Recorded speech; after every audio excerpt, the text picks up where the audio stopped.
The 2014 budget is Babajide Ogunsanwo. He's a Data and Information Analyst. Good morning and thanks for joining us. Well, before this, I really would want to get your take on the series of letters we've actually seen before we came to this, because, the week has been, agog with letters and letters, but specifically the letter written by President Olusegun Obasanjo to incumbent President Goodluck Jonathan.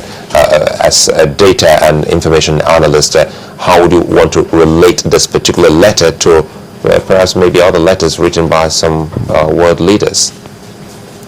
Well, thank you. It's actually been, as you said, it's been a long week of letters.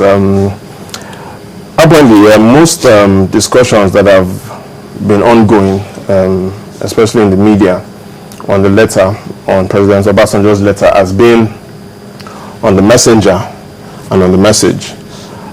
There's a critical third leg, which is the mess. So we have, in reality, the messenger, the message, and the mess that we find ourselves in. Unfortunately, Obasanjo's letter was a personal letter addressed to Jonathan. Most stakeholders have analyzed that letter as if it were a leadership letter. Looking at the beginning of Obasanjo's letter, specifically, Obasanjo had said, "I am constrained to make this an open letter." He went on to say that, one, the current situation and the consequence possible situation makes or dictates that I. So in the first two sentences, Obasanjo had used the word I. Apart from the letter being an 18-page letter, we could compare other significant things in the letter. For example, within the same letter, Obasanjo had used the word terrorism. He had used that word 3 times. He had used the word integrity 3 times. He went on further to use more words like Boko Haram that he used 6 times. But if you look at it carefully, he had used the word president 40 times. He had used the word party 38 times. And he had used the word PDP 31 times.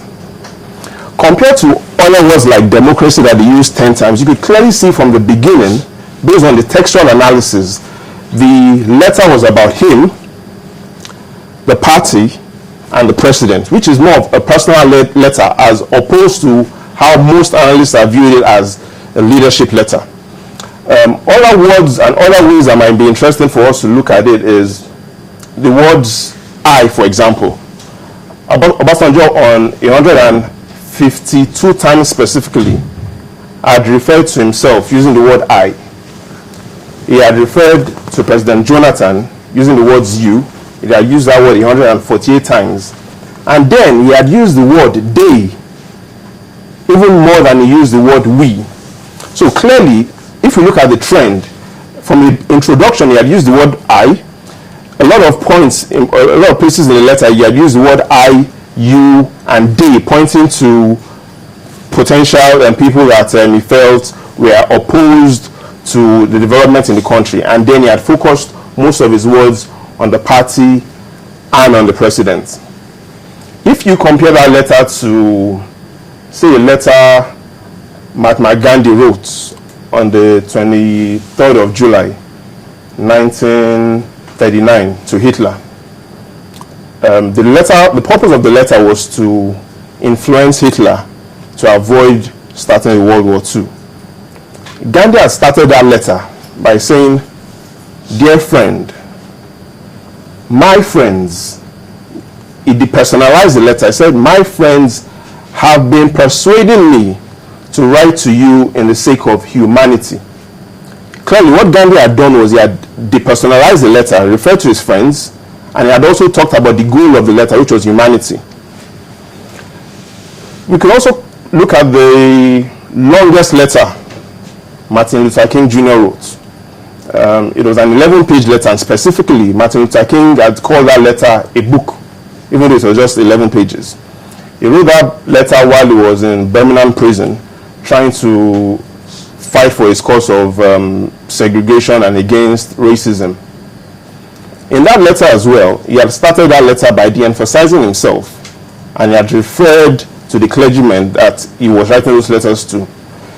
Comparing keywords in both letters, you'll have seen that, for example, in Obasanjo's letter that he had used the word day.